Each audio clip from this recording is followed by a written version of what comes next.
Hello, আজকে চলে এসেছি আমার মামা শ্বশুর বাসায়। আর বাসাটা এত সুন্দর, ভাবলাম আপনার সাথে একটু শেয়ার করি। আর মানে ডিটেলসে শেয়ার করতে পারলে আরও বেশি ভালো লাগতো। যাই হোক, এটা আমি করতে পারছি না এখন, একদম ইফতারের আগ মুহূর্ত হয়ে গিয়েছে। আর আমরা এই যে দেখতেই পাচ্ছেন, টেবিল কিন্তু সব সাজানো হয়ে গিয়েছে। এত এত মজার আইটেম একসাথে, মানে আম্মু কীভাবে যে রেডি করলো আমি শুধু এটাই ভাবছি। আম্মু বলার কারণ হচ্ছে উনি কিন্তু ওনারা কিন্তু আমার উকিল বাবা মাও। তো দেখতেই পাচ্ছেন, মানে প্রত্যেকটা আইটেম খুবই মজা ছিল। আর প্রায় মোটামুটি সব আইটেমই কিন্তু হোমমেড ছিল। খাবারের টেস্ট নিয়ে কোনো কথা হবে না। আর আম্মু বরাবরের জন্য এরকম খাওয়ানোর জন্য খুবই পাগল হয়ে যায়। কেউ আসতে চাইলে কিংবা আসার নাম শুনলে উনি খুবই ব্যতিব্যস্ত হয়ে যায়, কী করবে কী করবে না বুঝে না। তো যাই হোক, খুব প্রেশার নিয়ে এই কাজগুলো উনি একা একা করছে।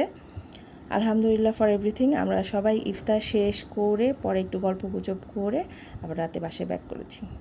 তো আজকে এ পর্যন্তই, দেখা হবে নতুন কোনো ভিডিওতে। ভালো থাকবেন সবাই, আল্লাহ হাফেজ।